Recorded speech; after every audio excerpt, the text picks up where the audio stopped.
Les invito por favor a ir conmigo a la carta de Pablo a los Romanos. Carta de Pablo a los Romanos.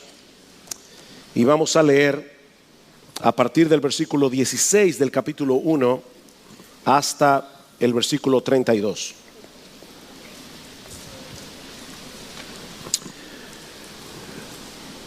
Porque no me avergüenzo del Evangelio, porque es poder de Dios para salvación a todo aquel que cree, al judío primeramente y también al griego.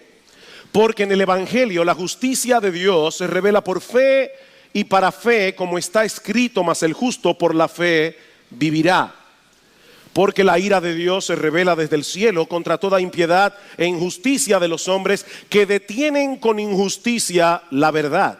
Porque lo que de Dios se conoce les es manifiesto, pues Dios se lo manifestó. Porque las cosas invisibles de Él, su eterno poder, su deidad, se hacen claramente visibles por medio de las cosas hechas, desde la creación del mundo, siendo entendidas por medio de las cosas hechas, de modo que no tienen excusa. Pues habiendo conocido a Dios, no le glorificaron como a Dios, ni le dieron gracias, sino que se envanecieron en sus razonamientos y su necio corazón fue entenebrecido.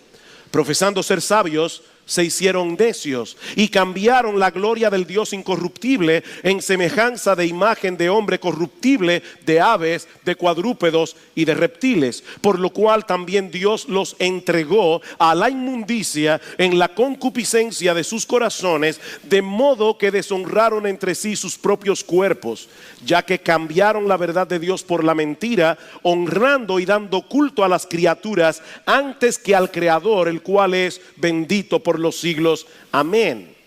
Por esto Dios los entregó a pasiones vergonzosas, pues aún sus mujeres cambiaron el uso natural por el que es contra naturaleza, y de igual modo también los hombres, dejando el uso natural de la mujer, se encendieron en su lascivia unos con otros, cometiendo hechos vergonzosos hombres con hombres, y recibiendo en sí mismos la retribución debida a su extravío. Y como ellos no aprobaron tener en cuenta a Dios, Dios los entregó a una mente reprobada para hacer cosas que no convienen, estando atestados de toda injusticia, fornicación, perversidad, avaricia, maldad, llenos de envidia, homicidios, contiendas, engaños y malignidades, murmuradores, detractores, aborrecedores de Dios, injuriosos, soberbios, altivos, inventores de males, desobedientes a los padres, necios, desleales, sin afecto natural, implacables, sin misericordia.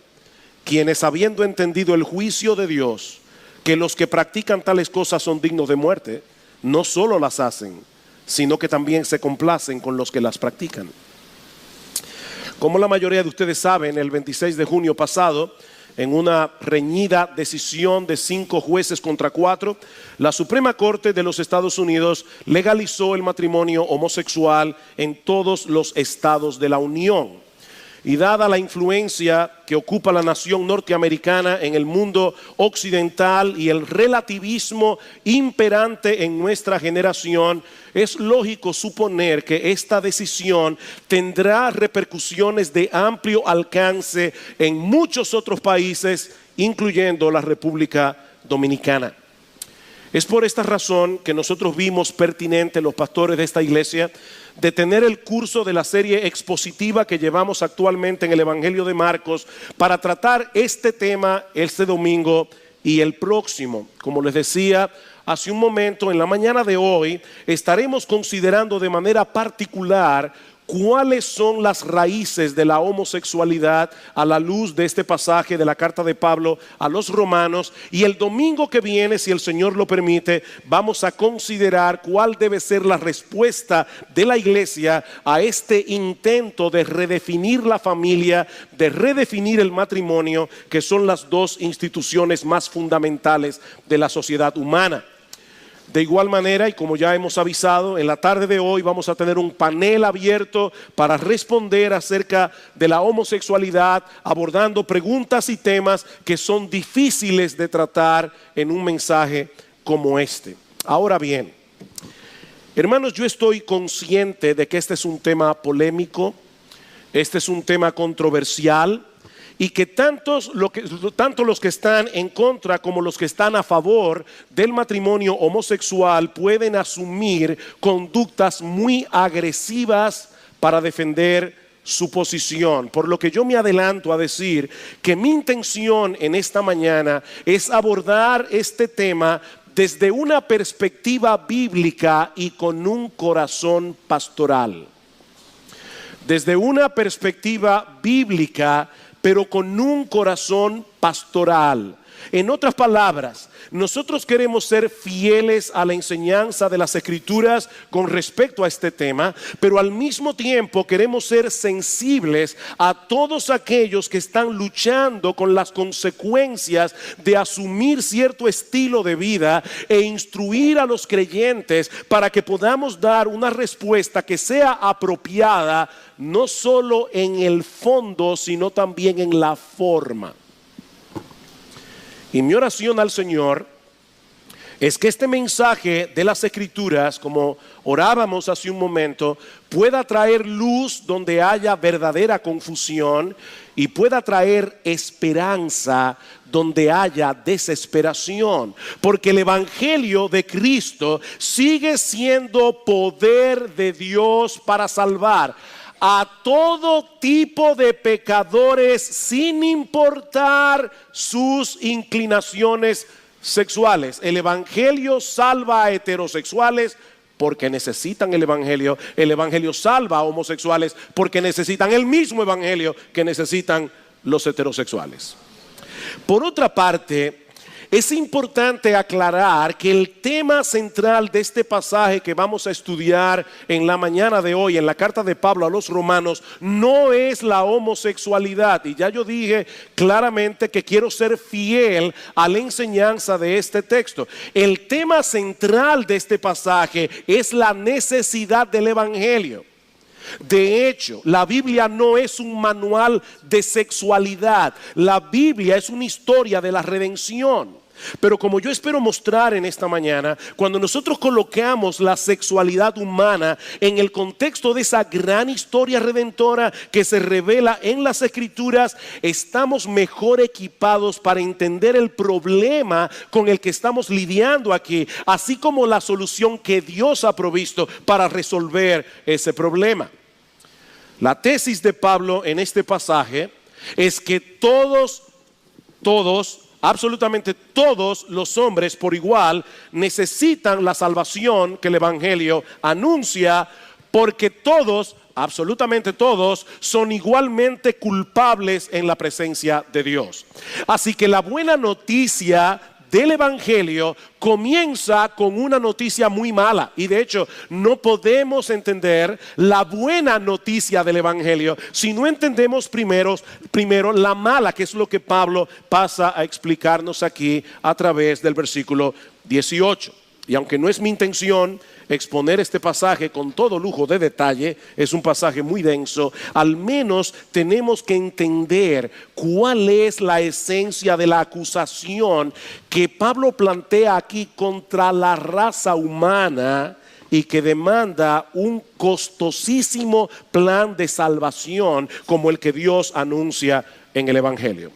Nosotros encontramos básicamente dos cosas en este pasaje: una acusación general seguida por un desglose más específico, más concreto de esa acusación general. Versículo 18: porque la ira de Dios se revela desde el cielo contra toda impiedad e injusticia de los hombres que detienen con injusticia la verdad.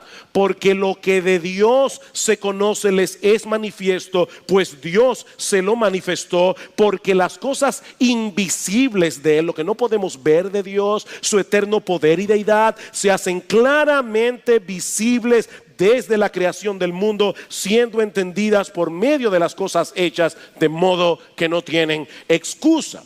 El cargo de Dios contra toda la raza humana es muy contundente.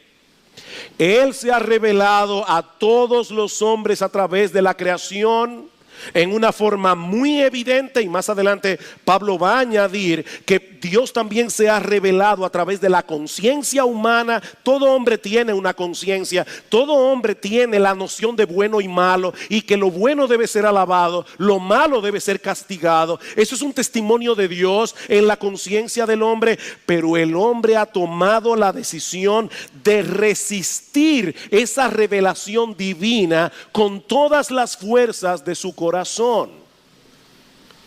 Como un artista que desea ser conocido, Dios ha puesto su firma en todo el universo que Él creó, y le dio al hombre la capacidad de entender esa evidencia. Esa es la verdad que el hombre ha detenido con injusticia.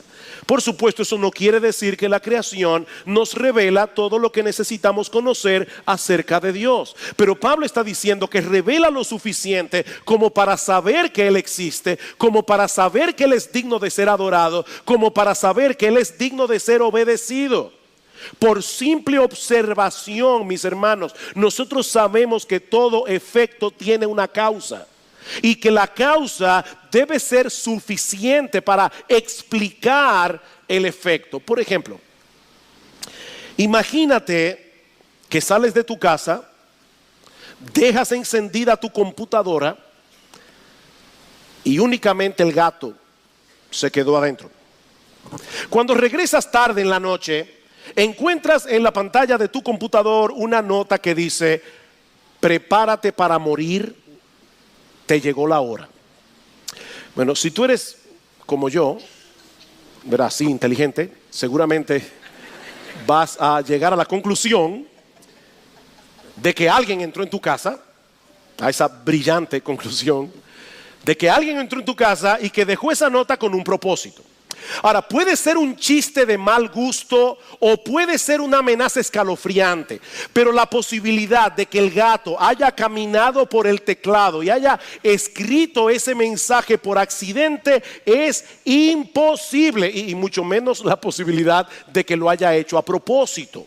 Esa causa no es suficiente para explicar el efecto, así que tú vas a tener que seguir investigando. Ahora, noten algo interesante en este ejemplo que yo acabo de dar. El hombre está hecho de tal manera que es incapaz de encontrarse con algo como esto y no tratar de buscarle una explicación. Y no me refiero únicamente a un caso como este en que su vida puede estar en peligro. El hombre, por su propia constitución, como Dios lo hizo, el hombre razona, el hombre piensa lógicamente, el hombre se hace preguntas. Es por eso que las novelas y las películas de detectives son tan populares. Hay una curiosidad natural en el hombre que lo mueve a atar cabos, que lo mueve a sopesar las evidencias para tratar de saber exactamente qué fue lo que pasó. Bueno, lo que Pablo está diciendo aquí es que la existencia del universo y nosotros dentro de ese universo nos plantea el caso más fascinante, nos plantea el caso más relevante que detective alguno haya tratado de descifrar jamás. Solo que en este caso la solución resulta increíblemente simple, porque toda la creación está repleta de evidencia que nos hablan de un creador todopoderoso, lleno de sabiduría, que hizo todas las cosas con un propósito.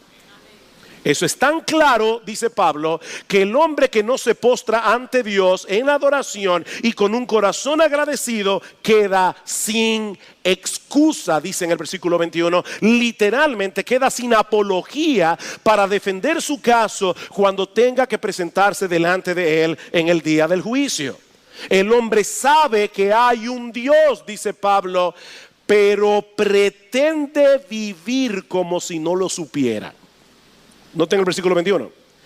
Pues habiendo conocido a Dios, no le glorificaron como a Dios, ni le dieron gracias, sino que se envanecieron en sus razonamientos y su necio corazón fue entenebrecido. Él sabe que hay un Dios, pero él pretende vivir como si él no lo supiera. Esa es en esencia la acusación de Pablo contra toda la raza humana. El hombre padece de una pecaminosa e inexcusable deshonestidad intelectual.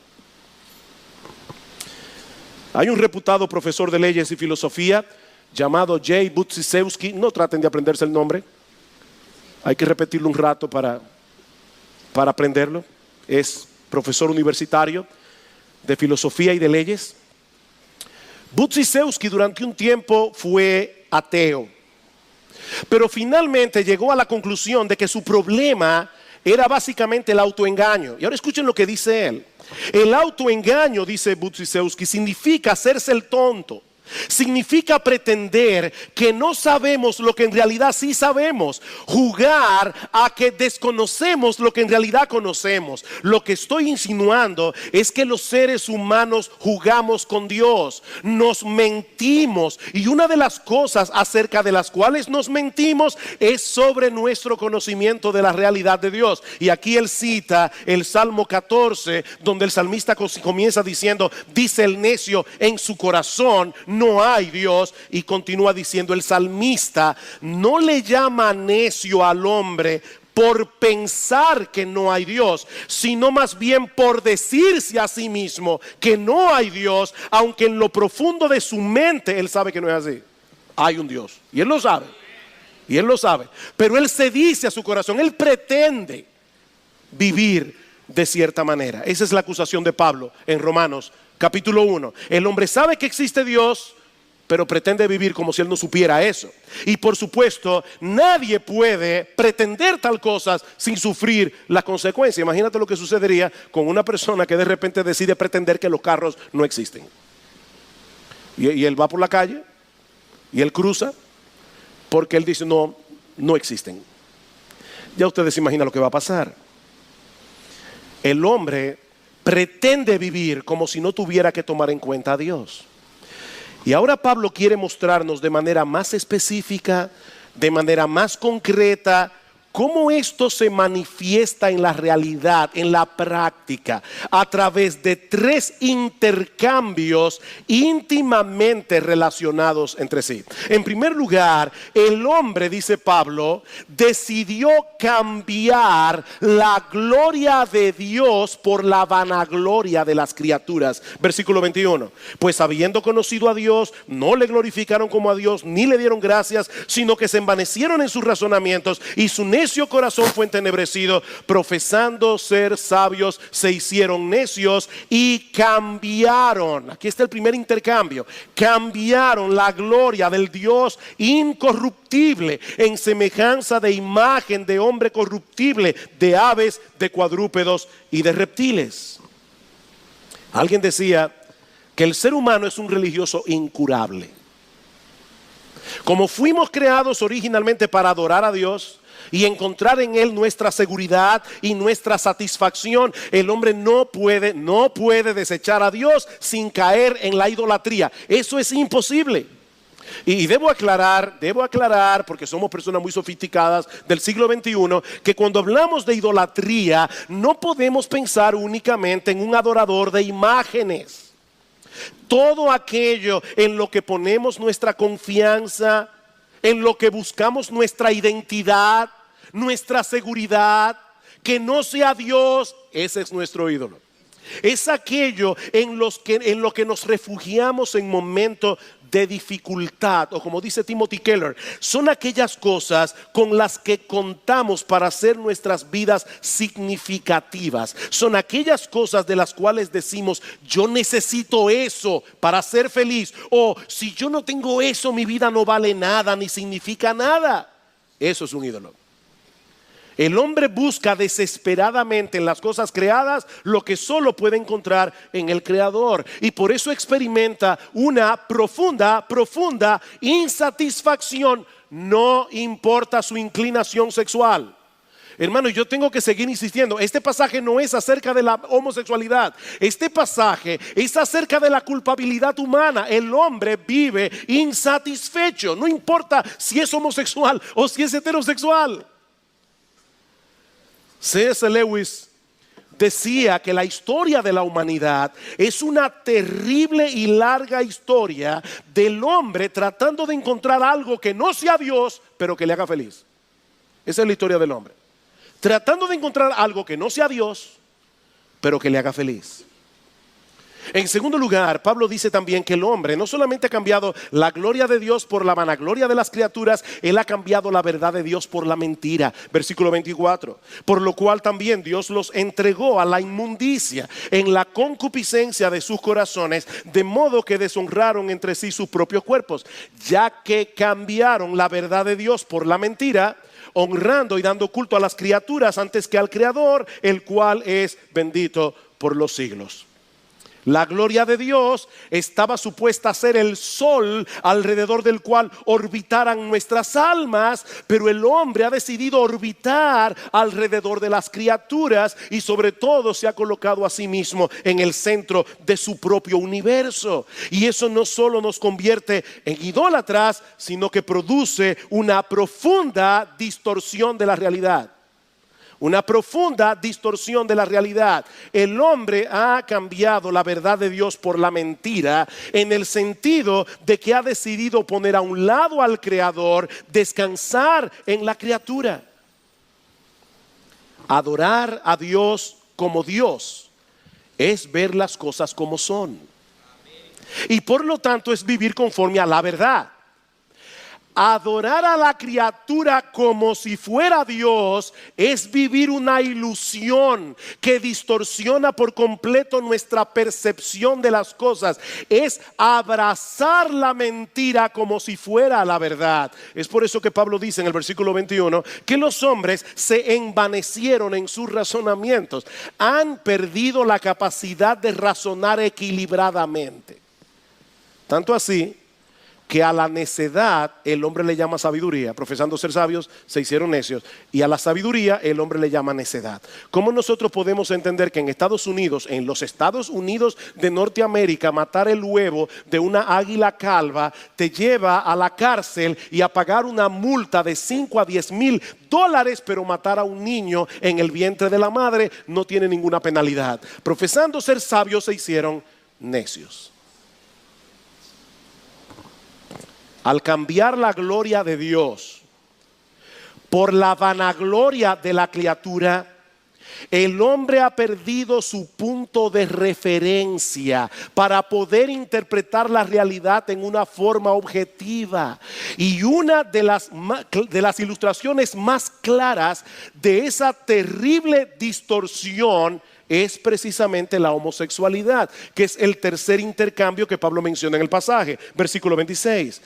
Por esto Dios los entregó a pasiones vergonzosas, pues aún sus mujeres cambiaron el uso natural por el que es contra naturaleza. Y de igual modo también los hombres, dejando el uso natural de la mujer, se encendieron en su lascivia unos con otros, cometiendo hechos vergonzosos, hombres con hombres, y recibiendo en sí mismos la retribución debida a su extravío. Digo otra vez, el tema de estos versículos no es la homosexualidad, sino la necesidad que todos tenemos del evangelio. Pero Pablo introduce ese tema aquí como una vívida ilustración de lo que ha ocurrido con la raza humana al intercambiar la gloria de Dios por la vanagloria de las criaturas y la verdad de Dios por la mentira. Debido a ese terrible intercambio hecho por el hombre en su pecado, Dios ha derramado su ira, escuchen bien otra vez, contra toda la raza humana. Pablo no está hablando aquí de casos específicos. Pablo está hablando de la humanidad y él está diciendo: Dios ha derramado su ira contra el hombre, contra toda la raza humana. ¿Cómo? Dejándoles cosechar en toda su intensidad el fruto de su extravío. 3 veces Pablo dice en este pasaje que Dios los entregó. 3 veces a todo el mundo Dios los entregó. Versículo 24. Por lo cual también Dios los entregó a la inmundicia en la concupiscencia de sus corazones. Versículo 26. Por esto Dios los entregó a pasiones vergonzosas. Versículo 28. Y como ellos no aprobaron tener en cuenta a Dios, Dios los entregó a una mente reprobada. Dios los entregó. Va a haber un despliegue de la ira de Dios en el día del juicio. Pero Pablo está hablando aquí de cómo se manifiesta esa ira aquí y ahora en el presente. Como dice el comentarista William Hendrickson, Dios en su ira permite que todos los pecadores impenitentes sean arrastrados por sus propios pecados al abismo de sus propias pasiones viles. Esa es una de las manifestaciones de la ira de Dios sobre una humanidad pecadora, que sabiendo que existe Dios, ahora quiere pretender que no lo sabe. Ahora quiere pretender que Él no está ahí. Ahora quiere pretender que su opinión no importa en lo absoluto. Y Dios los entregó. Pastor, pero la Biblia dice que Dios es amor. Yo lo sé. Pero también enseña que Él es perfectamente santo. Y que Él es perfectamente justo. Estos atributos no se excluyen entre sí, sino que se complementan. De hecho, déjenme decir algo que a algunos les va a parecer bien extraño. Precisamente porque Dios es amor, Él no puede permanecer indiferente ante el pecado y la maldad que destruyen al hombre creado a su imagen y semejanza. Alguien dijo muy sabiamente: todas las personas que realmente aman, en ocasiones se llenan de ira. No a pesar de que aman, sino más bien por causa de ese mismo amor. Óyeme bien, si el hecho de ver arruinarse aquello que tú dices amar, eso no te produce ira, eso es un síntoma de que tú realmente no lo amas. ¿Se entendió eso? Si tú realmente amas, tú tienes que tener ira. Si tú no sabes lo que es la ira, tú no eres una persona llena de amor, tú eres un indiferente. Y el indiferente o la indiferencia no es más que odio disfrazado. El verdadero amor no puede permanecer indiferente ante la crueldad, no puede permanecer indiferente ante la violencia, no puede permanecer indiferente ante la injusticia. Así que Dios muestra su ira contra el pecado en todas sus manifestaciones, no solo porque es un Dios justo, sino también porque es un Dios de amor. Él no puede quedarse de brazos cruzados ante el pecado del hombre, sino que ha derramado su ira desde el cielo, dejando que el hombre obtenga lo que quiere. Esa es la manifestación de la ira. Dejándolo que se vayan detrás de sus pasiones. Es lo que Pablo está diciendo aquí. Esa es la manifestación de la ira de Dios sobre una humanidad pecadora. ¿Quieren vivir pretendiendo que Él no tiene nada que ver con nuestras vidas? A pesar de todas las evidencias que Él ha dejado de sí mismo, Dios les está dejando experimentar las consecuencias de esa terrible y pecaminosa decisión. Y la homosexualidad no es más que una muestra de cuán distorsionada puede llegar a ser la percepción de la realidad cuando se decide vivir de espaldas a Dios, al punto de llegar a deshonrar sus propios cuerpos, como dice Pablo en el versículo 24. Por lo cual también Dios los entregó a la inmundicia en la concupiscencia de sus corazones, de modo que deshonraron entre sí sus propios cuerpos. Esa palabra inmundicia se refiere a todo tipo de pecado sexual, incluyendo también la homosexualidad, como vemos en los versículos 26 al 27. Y noten que los términos que Pablo usa en los versículos 26 y 27 para referirse a este pecado específico. En ambos versículos nos dice que son pasiones vergonzosas, que son antinaturales. Y al final del versículo 27 dice que es una conducta extraviada que trae consigo inherentemente retribución o castigo de parte de Dios. Y yo creo que de lo que Pablo está hablando allí no es del SIDA.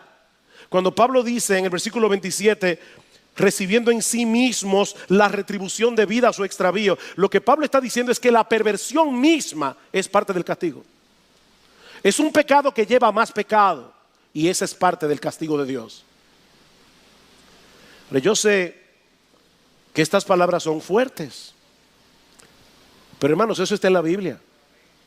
Esa es la opinión de Dios revelada en las Escrituras. La conducta homosexual es una violación al orden establecido por Dios cuando Él hizo al hombre para la mujer y a la mujer para el hombre. Es en ese sentido que Pablo está usando aquí la expresión contra naturaleza. Y nosotros sabemos, yo he tratado con muchos homosexuales o con varios homosexuales a lo largo de mi ministerio. Yo sé que muchos perciben como natural sus inclinaciones homosexuales y que algunos piensan incluso que han nacido así. Pero quiero decir esto con todo cuidado. No son nuestros deseos, por más fuertes que sean, los que definen nuestra naturaleza. Es el propósito de Dios en la creación del hombre y de la mujer. El problema es que el pecado ha distorsionado tanto la personalidad humana que ahora deseamos cosas que no deberíamos desear. Y aclaro, este es un mal que nos afecta a todos, homosexuales y heterosexuales. A todos. El deseo de un hombre casado por otra mujer que no sea su esposa no hace legítima la poligamia. Porque no son nuestros deseos lo que definen lo que está bien y lo que está mal, y mucho menos cuáles deben ser nuestros derechos civiles. No son nuestros deseos lo que definen eso. De manera que la práctica homosexual es un pecado. Independientemente de lo fuerte que pueda ser la inclinación de aquel que lo practica, porque violenta el diseño de Dios para la sexualidad y para el matrimonio. Dios diseñó el matrimonio para que un hombre y una mujer pudieran unirse y llegar a ser una sola carne. ¿Saben para qué? Y esto es lo hermoso del matrimonio: para que sean una parábola viviente de la relación de Cristo con su iglesia, como dice Pablo en Efesios capítulo 5. Sí, yo sé que existen muchos factores que pueden incidir en el hecho de que una persona tenga inclinaciones homosexuales, al punto de que, mis hermanos y amigos que están aquí, es prácticamente imposible poder descifrar todos los factores que pudieron incidir en la vida de una persona para que tenga esa inclinación. Pero lo que Pablo enseña en este pasaje es que toda condición pecaminosa, no únicamente la homosexualidad, toda condición pecaminosa no es más que una manifestación de esa decisión que ha tomado el hombre en su pecado de detener con injusticia la verdad. Y de hecho, noten, hermanos, y aquí hablo a los creyentes, que la homosexualidad no es el único pecado que se condena en este pasaje como fruto de esa fatal decisión tomada por el hombre. Escuchen lo que dice Pablo en el versículo 28. Como ellos no aprobaron tener en cuenta a Dios, Dios los entregó a una mente reprobada para hacer cosas, en sentido general, cosas que no convienen, estando atestados de toda injusticia, fornicación, perversidad, avaricia, maldad, llenos de envidia, homicidios, contiendas, engaños, malignidades, murmuradores o chismosos, detractores, aborrecedores de Dios, injuriosos, soberbios, altivos, inventores de males, desobedientes a los padres, necios, desleales, sin afecto natural, implacables, sin misericordia. Ustedes se dieron cuenta cómo Pablo mezcla en este pasaje pecados tan escandalosos como el homicidio y la fornicación con otros pecados que a muchos no les parece tan terrible, como la envidia, como el chisme, la murmuración. ¿Saben cuál es la intención de Pablo aquí? Pablo quiere que entendamos que todos hemos sido afectados por esos dos intercambios primeros que mencionamos anteriormente, incluyendo los moralistas y religiosos. De hecho, a partir del capítulo 2, Pablo va a comenzar a hablarle a los moralistas. Y le dice: por si acaso no pienses que tú también estás exento. Y al final termina diciendo: todos estamos bajo pecado. Romanos capítulo 3, versículo 9 al 10. No hay justo ni aún uno, no hay quien busque a Dios, no hay quien entienda. Homosexuales y heterosexuales, todos somos igualmente culpables, porque todos hemos cambiado la gloria de Dios por la vanagloria de las criaturas. Todos hemos cambiado la verdad de Dios por la mentira. Unos lo manifiestan de un modo, otros de otro, pero todos hemos detenido con injusticia la verdad, y todos tendremos que dar cuenta por esto algún día en el tribunal de Dios. Pero es aquí precisamente donde entra el juego el glorioso evangelio de nuestro Señor Jesucristo. Todo lo que Pablo está diciendo aquí, todo lo que Pablo está diciendo es para poner en contexto la sorprendente y extraordinaria noticia de que Dios diseñó un plan de salvación con el propósito de salvar a todo tipo de pecadores, independientemente de sus inclinaciones sexuales. Versículo 16: porque no me avergüenzo del evangelio, porque es poder de Dios para salvación. ¿A quiénes? A todo aquel que cree, al judío primeramente y también al griego, porque en el evangelio la justicia de Dios se revela por fe y para fe, como está escrito: mas el justo por la fe vivirá. Pablo, ¿y por qué nosotros necesitamos esa gloriosa noticia del evangelio? ¿Por qué necesitamos esa salvación que el evangelio anuncia? Porque la ira de Dios se revela desde el cielo contra toda impiedad e injusticia de los hombres que detienen con injusticia la verdad. La palabra evangelio significa buena noticia. Pero esta buena noticia solo tiene sentido en el contexto de la mala noticia que hemos estado presentando hoy aquí. El hombre ha pecado gravemente contra Dios. El hombre ha detenido con injusticia la verdad. Habiendo conocido a Dios, él ha decidido pretender que Dios no está allí, que no hay que tomarlo en cuenta. Y eso ha traído como consecuencia un montón de conductas pecaminosas y distorsionadas. Pero ahora escuchen lo que hizo Dios para resolver ese problema. Romanos capítulo 3, versículo 21. Pero ahora, aparte de la ley, se ha manifestado la justicia de Dios, testificada por la ley y por los profetas, la justicia de Dios por medio de la fe en Jesucristo para todos los que creen en Él, porque no hay diferencia, por cuanto todos pecaron, todos, y están destituidos de la gloria de Dios, siendo justificados gratuitamente por su gracia mediante la redención que es en Cristo Jesús, a quien Dios puso como propiciación, es decir, como aquel que recibe todo el peso de la ira de Dios que el pecado merece, a quien Dios puso como propiciación por medio de la fe en su sangre, para manifestar su justicia a causa de haber pasado por alto en su paciencia los pecados pasados, con la mira de manifestar en este tiempo su justicia, a fin de que Él sea el justo y el que justifica al que es de la fe de Jesús. Este es un pasaje teológicamente muy denso, en palabras muy sencillas. Lo que Pablo está diciendo aquí es que Dios envió a su Hijo al mundo, nuestro Señor Jesucristo, la segunda persona de la Trinidad, para derramar sobre Él la ira justa que merecen nuestros pecados, para así poder justificar a todo el que ponga su confianza únicamente en Él, sin pasar por alto así su justicia.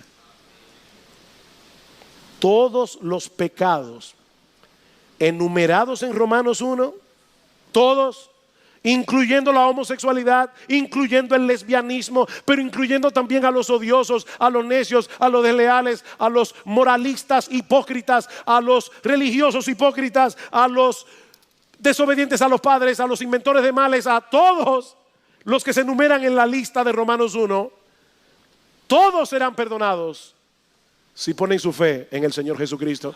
¿Saben por qué? ¿Saben por qué?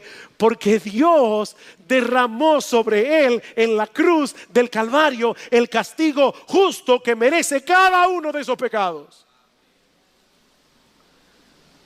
De esa manera Él sigue siendo justo, porque Él no dejó el pecado sin castigo.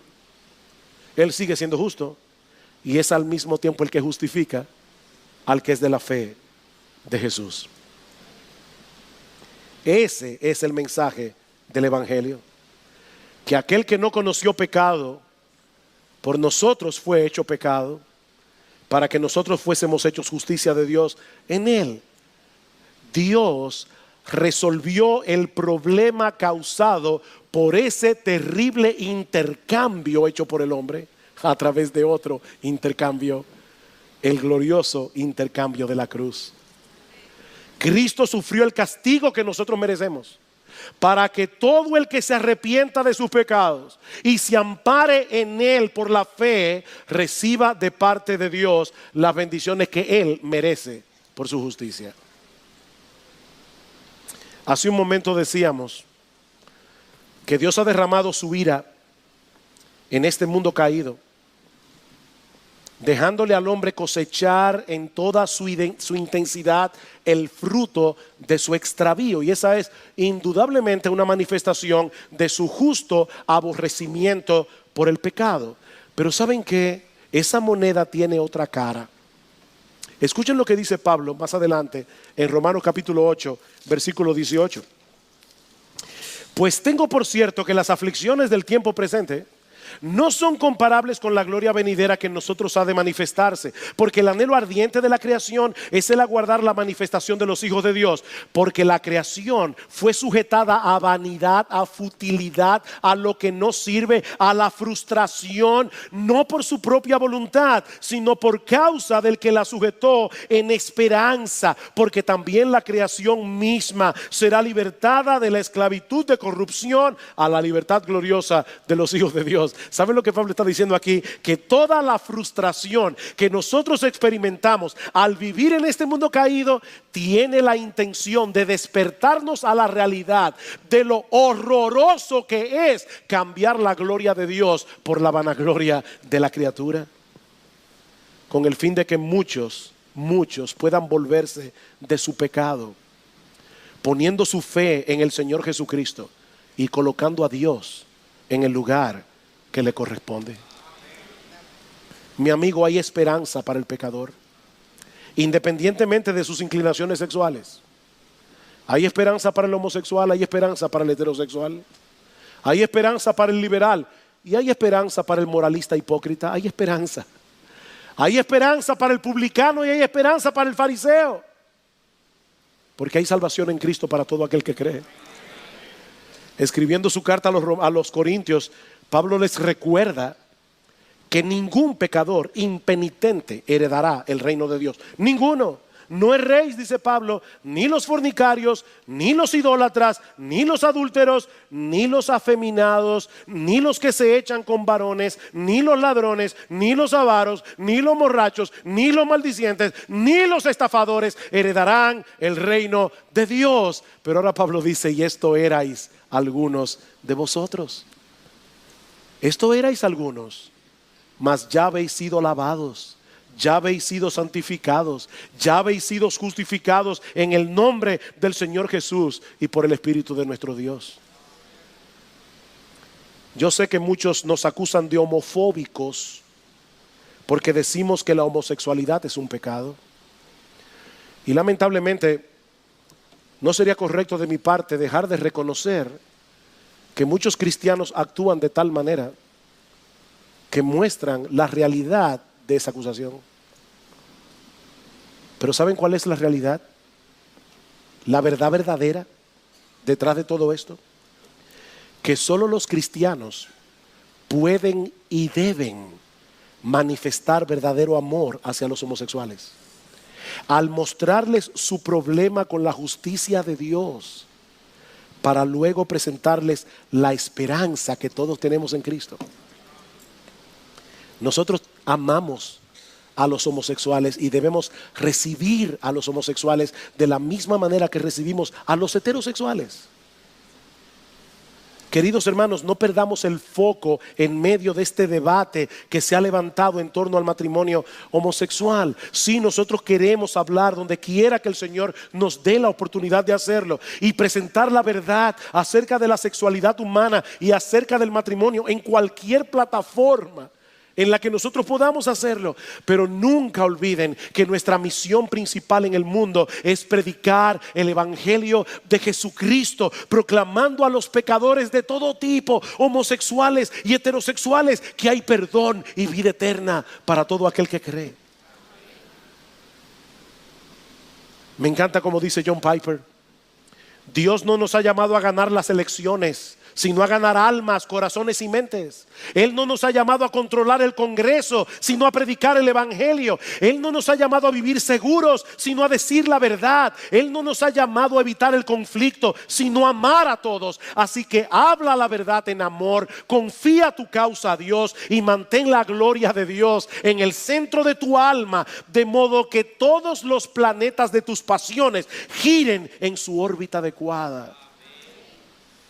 Si nos abren la puerta del Congreso, vamos a ir al Congreso. Y gracias al Señor que ya pasó este martes pasado. Y seguiremos hablando y seguiremos yendo siempre que nos abran la puerta. Pero hermanos míos amados, el día que nos cierren la puerta del Congreso, el día que cambien las leyes, Jesucristo sigue siendo Dios. Dios sigue sentado en su trono. El evangelio sigue siendo poder de Dios para salvación. Y nosotros tenemos que seguir predicándolo, aunque la cultura a nuestro alrededor esté absolutamente en contra nuestra.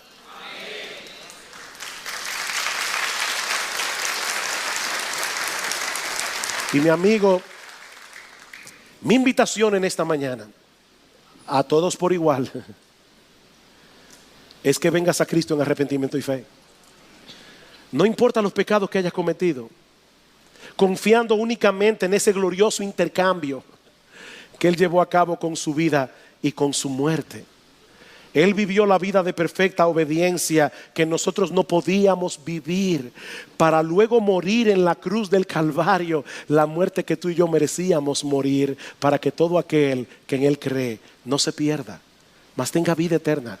Dios salva y Dios transforma por el poder del evangelio, únicamente por gracia, por medio de la fe.